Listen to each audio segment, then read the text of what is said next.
Hello बच्चों, कैसे हैं आप लोग। क्लास नाइन्थ भारतीय भवन ज्योग्राफी में चैप्टर 8वां है भारत का पड़ोसी देश भूटान। आइए इस चैप्टर के सारे अभ्यास के प्रश्न हम लोग हल करते हैं। देखिए, सबसे पहले हम देखेंगे कारण बताएं, जिसमें पहला सवाल है भूटान में नदियों की धारा बहुत तेज़ है, क्यों। तो इसका कारण हमें बताना है उचित। तो यहाँ पे आप ध्यान देंगे, नदियाँ जो है भूटान की जो नदियाँ होती हैं ये पर्वतीय भाग से निकलती है और छोटी छोटी नदियों का यहाँ पे जाल बिछा हुआ है और इनकी धारा तेज़ बहती है। तो क्या समझ में आया।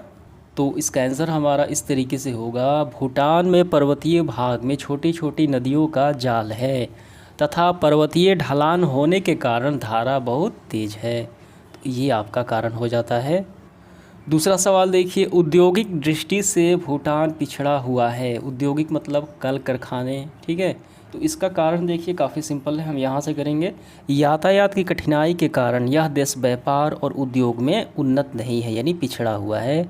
तो बस यही लाइन आपको लिख लेने हैं। भूटान क्या है, ये पहाड़ों और पर्वतों का देश है, तो इसी कारण यहाँ पे यातायात कठिनाई होती है, इसी कारण यहाँ पे उद्योग धंधे नहीं है, अभाव है इसका।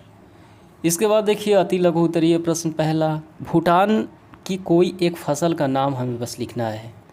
तो हम इसका आंसर ऐसे करेंगे। देखिए, पूर्वी भाग में स्थानांतरित खेती होती है, यानी झूम खेती होती है। भूटान में क्या होती है, झूम खेती होती है अधिकतर, जिसमें धान, गेहूं, जौ, आलू, मक्का यहाँ की मुख्य फसलें हैं। ठीक है, समझ में आ गया। दूसरा सवाल, भूटान के किस भाग में सबसे अधिक ऊंचाई मिलती है।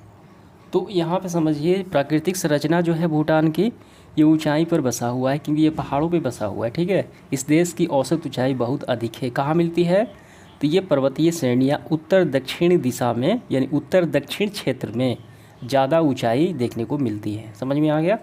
तो बस आपको यही ना, भूटान की औसत ऊंचाई बहुत अधिक है क्योंकि यहाँ पे पर्वतीय श्रेणियाँ ज़्यादा है और उसकी पर्वतीय श्रेणियों की सबसे ज़्यादा ऊंची उत्तर दक्षिण क्षेत्र है।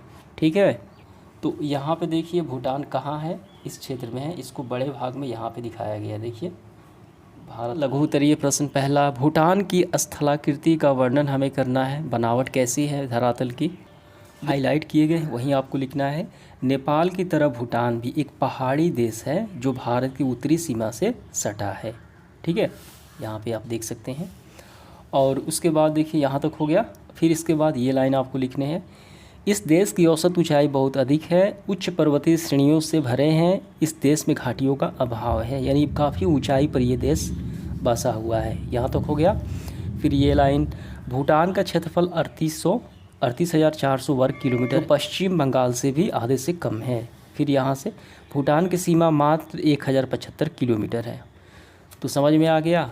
तो यही पॉइंट, इंपॉर्टेंट पॉइंट आपको लिख लेने हैं स्थलाकृति में। दूसरा सवाल देखिए, भूटान के आर्थिक संसाधन का संक्षिप्त हमें वर्णन करना है। तो इसका आंसर देखिए, आर्थिक संसाधन यानी कृषि के बारे में हम लिखेंगे। ठीक है, यहाँ तक कौन कौन सी फसलें हैं, यहाँ तक हो गया। अब इसके बाद हम खनिज के बारे में लिखेंगे, तो यहाँ तक हो गया। दोनों लिख लेना है आपको। इसके बाद तीसरा सवाल, भूटान का क्षेत्रफल बताना है और सीमा रेखा की लंबाई बताना है। तो ये रहा, भूटान का क्षेत्रफल 38,400 वर्ग किलोमीटर है, जो पश्चिम बंगाल से भी आधे से कम है यहाँ तक। और सीमा रेखा की लंबाई कितनी है, 1075 किलोमीटर है। ठीक है, और 470 किलोमीटर सीमा रेखा जो चीन से मिलती है, 605 किलोमीटर भारत से मिलती है। इसको यहाँ तक कर लेना है। इसके बाद देखिए लॉन्ग क्वेश्चन पहला है, भूटान का संक्षिप्त परिचय हमें देना है, इसके बारे में बताना है हमें। तो हम यहाँ से करेंगे। देखिए, ये पूरा आपको लिखते हुए यहाँ तक कर लेना है। ठीक है, और थोड़े से आपको ये लाइन भी लिख लेना है यहाँ तक, यानी इसका क्षेत्रफल भी आ जाएगा। ठीक है, यानी यहाँ तक और ये लाइन यहाँ तक। इसके बाद दूसरा, भूटान की जलवायु की विशेषताओं का हमें वर्णन करना है। देखिए, भूटान की जलवायु कैसी है, हम यहाँ से लिखना प्रारंभ करेंगे। भूटान छोटा देश है, परंतु विभिन्न भागों की जलवायु बहुत विविधता पाई जाती है, यानी अलग अलग, इसके अलग अलग भागों में अलग अलग जलवायु पाई जाती है। तो ये पूरा लिखते हुए आपको यहाँ तक कर लेना है। ठीक है, यानी इसके बाद थोड़े से बढ़ा लेना है यहाँ तक। इस सेशन का आखिरी सवाल देखिए, भूटान की आर्थिक संसाधन, कृषि और खनिज। ठीक है, और कृषि और उद्योग के प्रकाश हमें डालना है आर्थिक संसाधन में। तो इस तरीके से लिखेंगे। देखिए, कृषि के बारे में आपको पूरा लिख लेना है यहाँ तक। अब उसके बाद आपको खनिज के बारे में पूरा लिख लेना है क्योंकि ये लॉन्ग क्वेश्चन आंसर है। अब थोड़े से हम इसके औद्योगिक के बारे में लिखेंगे, आपको कौन कौन से उद्योग शामिल हैं इसमें यहाँ तक कर लेना है। तो इस तरीके से हमारा सेशन समाप्त हुआ। धन्यवाद।